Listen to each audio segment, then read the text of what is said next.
Hey there. Welcome back to Tuesday's Tips. I'm Greg Kaiser, and in this weekly feature, we've been talking a lot about Lightroom and really image editing in general. We've covered the global edits and starting to really, get all of the local edit options and tools discussed here. And as we're coming to the end, I've saved one of the oldest tools and probably the most versatile, but the one that's been replaced by a lot of the newer versions. So it's not as used today as it once was. However, there are still some very useful techniques for this. And this is the brush mask or brush tool within Lightroom. And it really is designed to do anything and everything, but there's new masks that have come along that are a little bit more efficient than the brush tool, but that doesn't mean we can't use the brush tool. Now, a lot of what we have done in the past when it comes to adding and subtracting to the masks has been done with the brush tool. Whether it's the select sky, select subject, select object, we've been able to go in and fine-tune how that mask is applied using the brush tool. But today we're going to actually look at the brush tool in its entirety and actually see what it can do. And this is probably going to end up being a two-parter because there's a couple of different ways that we can look at the brush tool.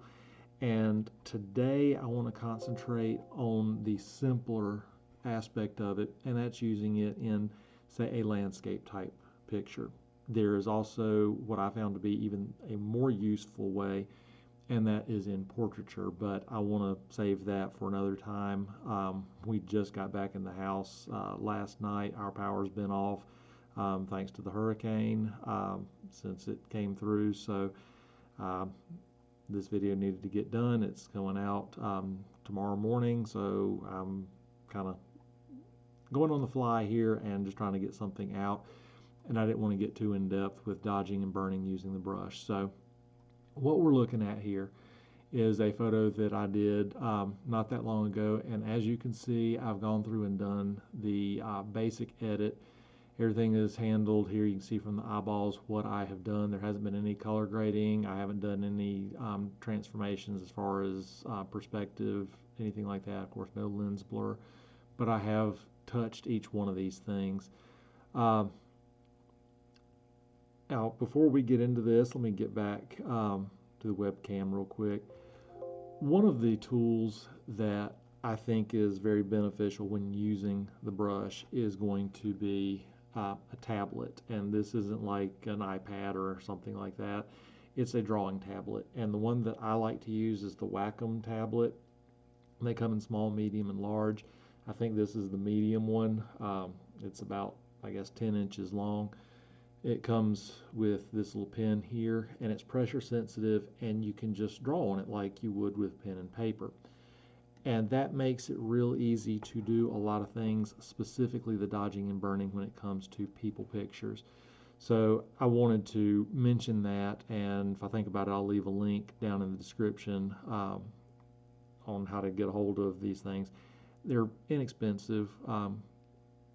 You can get them on sale like $150 or something like that, but it really does make doing a lot of this type stuff a whole lot easier. We don't have to rely on the mouse or, heaven forbid, a trackpad. I've had clients that use those, and they are very, very difficult to work out. So with that in mind, back to this picture here, and I've taken all of the local edits out because I want to show how the brush can be used. So we're going to go over here to the masking, and we're going to just go ahead real quickly. We're going to select the sky because I'm going to show how we can use this as a blending agent. Now, as you see, what's in green here is going to be affected by the mask. As we know, what is still black and white is not. So just so we have a really good understanding of how this can potentially work, I'm going to go ahead and darken the sky quite a bit and do something that I very rarely do, and that's add a lot of dehaze. We end up getting a lot of really weird colors in there. but it's going to work for what I need it to do. Add a little bit of contrast. Again, I'm going way overboard just so we can see what's going on here. All right.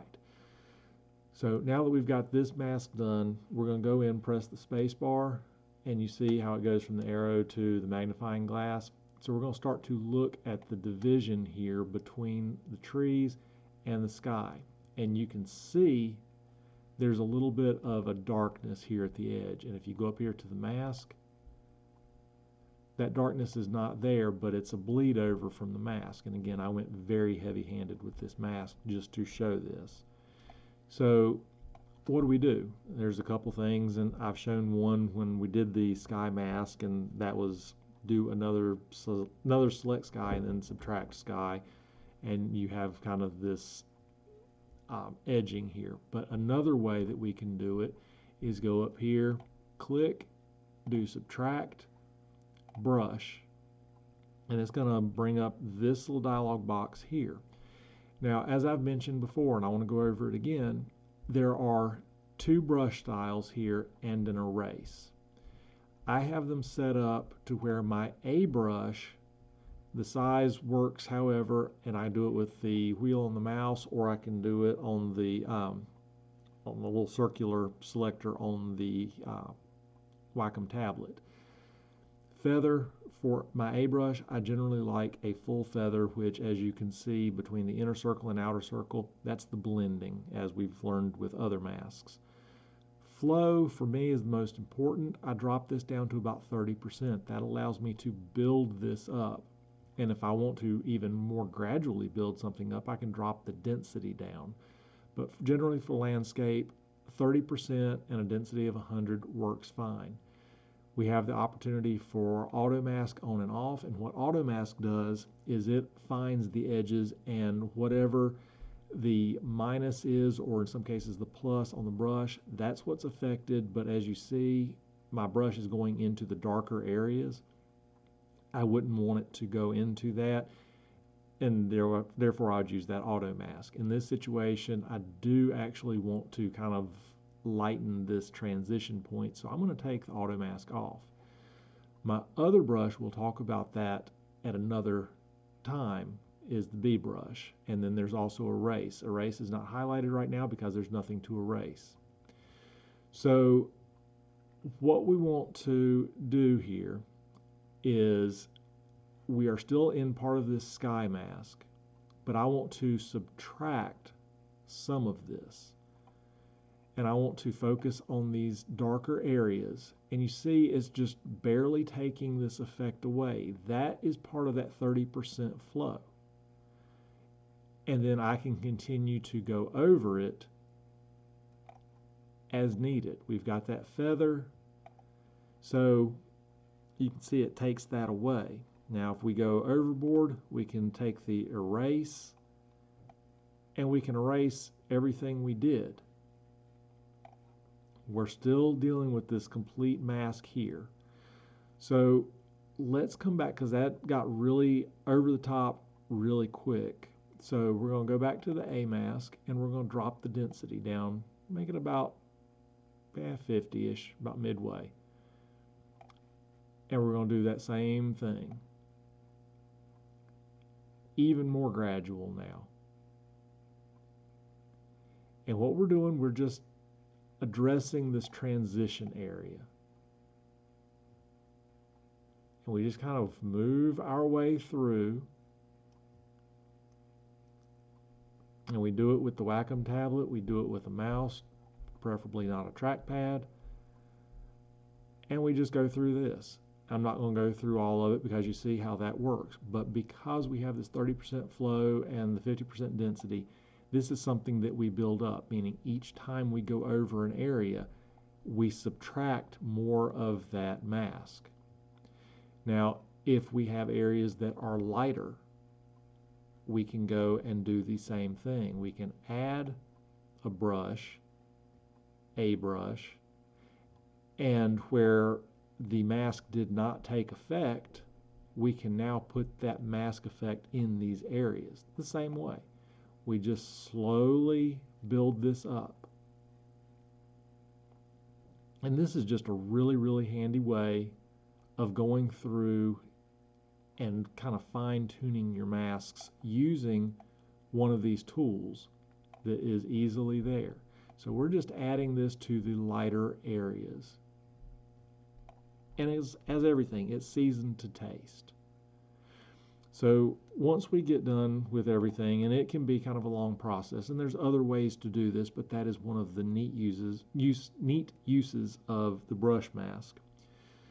So let's go to another mask, and I want to show you how the other brush works. So we're going to select brush, and this is going to be an original mask here. Nothing has been done so far. We're not adding or subtracting to anything. This is its own mask. And in this situation, I want to deal with the tin roof. So I want to go to the B brush. And you'll notice the difference here, the size, same thing. We adjust it as needed. Feather, adjust as needed. Flow, I've got that at 100%. Density is still carrying over from that A brush, so I moved it back to 100%, which means everywhere this brush tool touches, it's going to apply 100% of the mask that we're doing. Because of that, I want to use auto mask this time. And what we're going to do, we are going to make the brush a little bit smaller just so we can work this roof panel.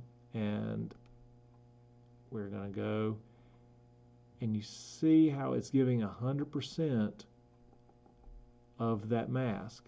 And we just kind of follow the line and keep the plus on what we want covered. And that auto mask generally does a really good job of keeping it from going outside of the lines.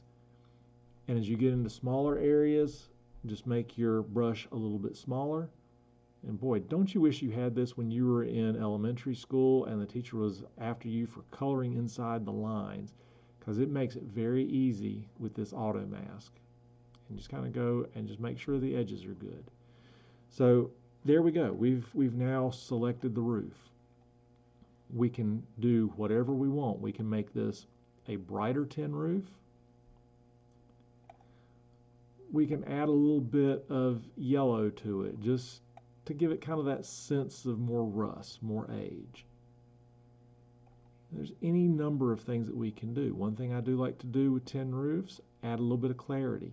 Again, that's local mid-tone contrast.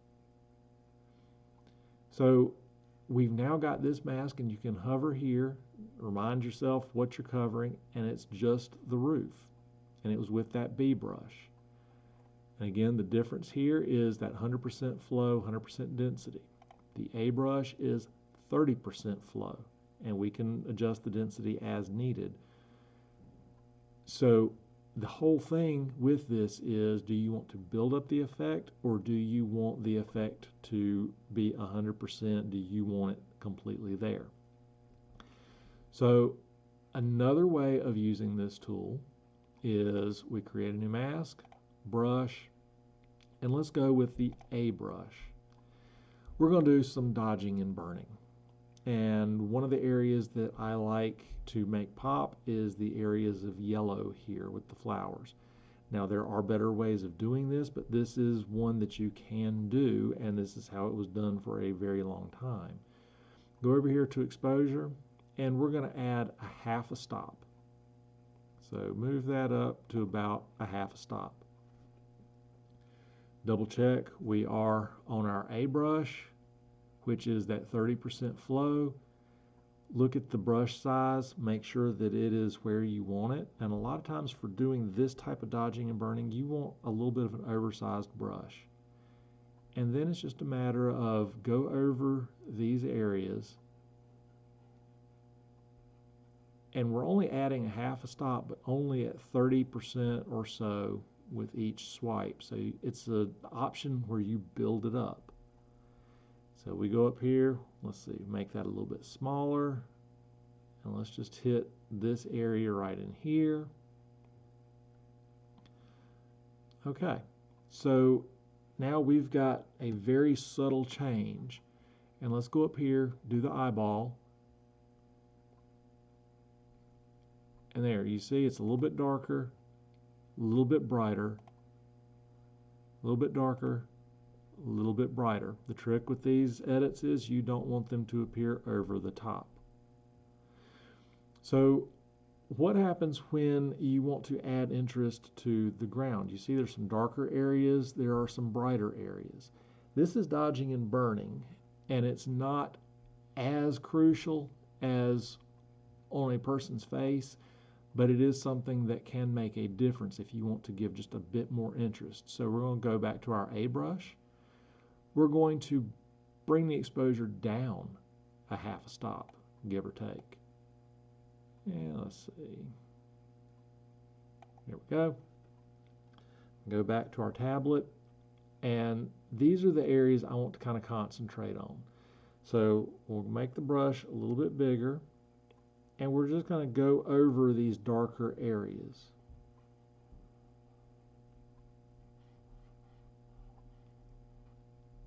And just kind of go over and just find those areas that you want to darken. And this is called burning. And it's a technique that was used way back in the film days, so this is not something that is specific to Lightroom or Photoshop or image editing or even digital photography. This has been around making prints forever. So don't let this concern you. This is a very old trick. And we just kind of build these areas of interest. And if you need to see what you've done, go up here to the eyeball. And you see it's just very, very subtle. Here it is. Without and with.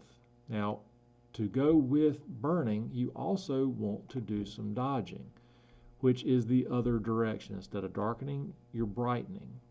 So we're going to come up here, add a half a stop, and we're going to go to the brighter areas now, and we're going to just work those in, make them a little bit brighter.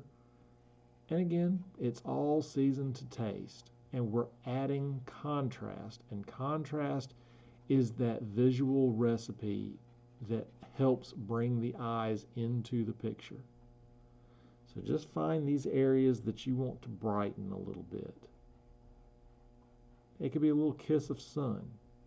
And a lot of times, what I'll do, especially on a day where there is sun, and obviously this was a very cloudy day when I shot this barn, there wasn't any real direct sun, but if I wanted to give that impression, I go over here to the temperature slider on my dodging mask and add a little bit of warmth from the sun.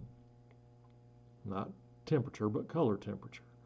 And it just gives that impression. And even here you can kind of see, it looks like the sun is just kind of poking through here, that it's kind of low in the sky. Go up here to the eyeball, and that's without the effect. That's with the effect. We take that effect off, go down here to our burn, take that off, and you can see how flat the grass is at this point. But if we bring these two back in, we've now got some added visual interest. Is it going to make or break a picture? No. But it could give just that little bit of extra oomph to bring more interest into it from the viewer. So keep that in mind.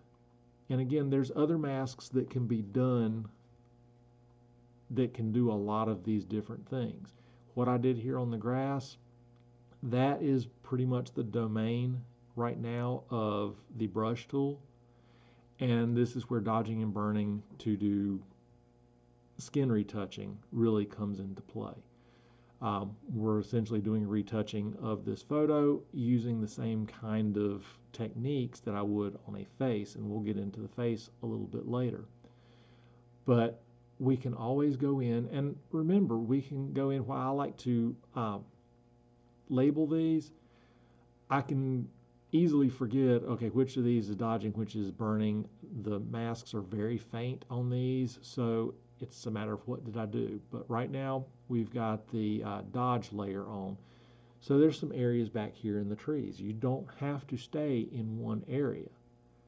It doesn't have to be just the grass. I want to make this tree right here a little bit brighter because I want to add that visual contrast.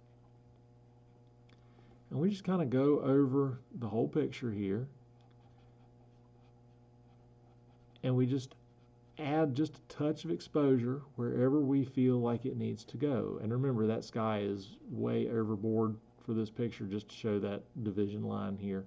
So this is by no stretch the finished product. That's in another file, safe and sound. We're just playing with this one. But keep in mind what you can do with the brush.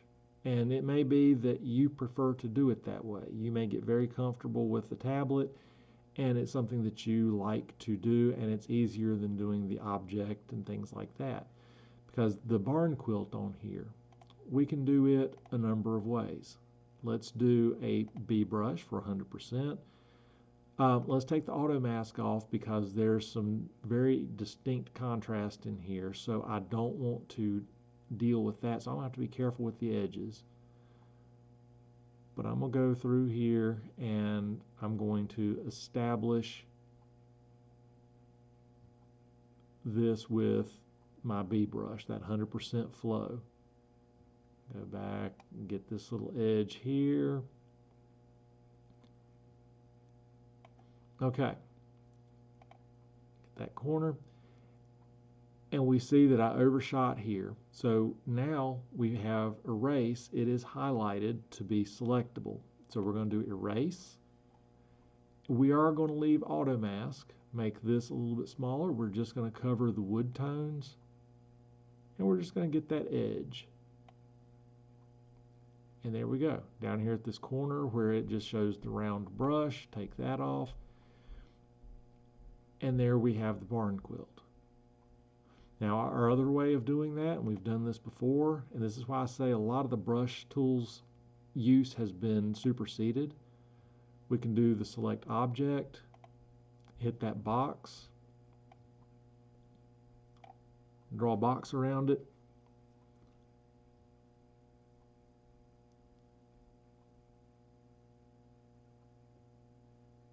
and there we go. Same mask, probably a little bit better done. The edges are definitely more exact, took less time, less effort. But between these two masks, they're essentially the same thing. That's a cleaner one. Done with select object, the one with the brush, there's a little bit more of a feather around certain areas, needs more cleanup. So keep that in mind when you're using these brushes. Let's see, I'll go ahead and do this. Oh, that's object, that's why my brush isn't showing. Okay, so just as a review, we do have the opportunity to do an A brush, B brush, and erase. And if I'm not mistaken, in Adobe Camera Raw, which is a filter in Photoshop, you do not have the option for the A and B brush. One of the reasons why I prefer working in Lightroom over Adobe Camera Raw, although they both functionally are the same. But I like being able to toggle back and forth between these at will, do what I need to do, and I've got all these different things here. And if we go back to the roof, and let's see if I remember where the roof is. Okay, yep, the roof is there. This is why I like to label them, because I will go back to the masks at times. So remember when we did the roof, and let's say we've got a whole bunch of things going on here, and I'm just changing sliders just really for the sake of changing sliders at this point. We're making a complicated edit on this roof. So we like where we're going, we like the blend of everything. If we want to intensify this or reduce that intensity, do we go and bring each one of these sliders down equally, or do we just try to pick what might affect it and say we think it's a little bit too punchy, we want to bring it down just a little bit, but now the balance is messed up because now the darks are way too dark. Maybe we want to brighten it up. any number of things, but doing one slider sometimes is not the best option. So we get something where we are reasonably close to what we want. There's always this slider up here at the top, which is a relatively new addition, and it's for the masks, and we can change the amount, essentially the opacity. So we can reduce the effect of that mask with all these different sliders adjusted. So we don't have to worry about which one to adjust. If we like the overall effect, we just want to bring it back a little bit, or maybe we want to intensify it a bit. We can do it with this slider here. And there we go. So just keep those things in mind, and we're going to come back probably next week, and I'm going to show how I do retouching of a face using the brush. And down here in the grass, we can kind of get an idea of what I am planning on doing. The techniques and theories are all the same, so it's not going to be anything foreign at all. Let's see, we'll go back here. So join me back here next week, hopefully, weather willing, and we'll get into some dodging and burning on a face. And honestly, I think that is where the brush tool really shines. I used to use it a bunch in my landscape photos, but the other masks have gotten so good, it's quicker and more accurate to do it with the other masks like the select object or the linear gradient intersected with select sky, things like that. I much rather do it that way. I will use the brush to fine tune those masks, and I think that for the majority of what I do in landscape work, that's where it shines. And that's where I can see it being used in a lot of different things. Even portraiture, when you're doing select objects, select people, you might need to adjust that mask. And we've done this a lot, and I've shown examples of how useful that brush is to add or subtract. But it can be used on its own, and I think it works very well for dodging and burning. I used to use it for selecting objects that were kind of complex. We've now got an object selection tool that works better and more efficiently. But there are times when even that gets fooled, and I might have to fine tune it with the brush, or just for simplicity's sake, go straight to the brush. So always keep your options open and understand that there are several different ways of doing edits within the local adjustments using masks, no matter what program you're in. So you don't have to do it one particular way. You don't have to do it the way that I'm suggesting because I'm suggesting it. Do it the way that works for you in your workflow, what you are most comfortable with. If you do find yourself using the brush tool, get something like this. And this is the Wacom Tablet, and it's just very, very handy, and it makes that tool so much easier to use. And ultimately, you can use it like a mouse. You can use it to do the radials, the linear gradients, do selections, do sliders. It's a little too cumbersome for me to do that kind of detail work with something that I've got a mouse that I'm much more comfortable with. But the difference between the mouse and the tablet is the mouse works really good for putting a cursor at a specific place. The tablet works much better for blending different effects in, like with the brush. It is more fluid over shapes. It's very hard, if you've tried to do this with a mouse, it's very hard to get a perfect arch with a mouse. It's very hard to follow certain shapes with a mouse. It's much more natural once you put the pen on paper, so to speak, that you can follow certain shapes and textures and things like that. So the tablet really makes it a whole lot easier in a lot of situations, and I use it a bunch when it comes to skin retouching. I use it a bunch when it comes to doing things like the dodging and burning on the field in front of that barn. But go with what works for you. That's the most important thing. You have to be comfortable with how you're editing. You have to have your own style, your own way of doing things, and that's what makes you unique. My goal here is just to show you the tools, and what you do with that knowledge is totally up to you. So thank you for joining me for this week's Tuesday's Tips, and I look forward to seeing you again here next week. Check the description. I'm pretty sure I'm going to remember to put the link, probably both to B&H and Amazon, for the Wacom tablet. And if you order based on my link, it does help me out a little bit. It doesn't cost you anything, but I get a few pennies, so that's very much appreciated if you can help me out that way. But until then, happy shooting, happy editing, and we'll see you back here again next week. Bye now.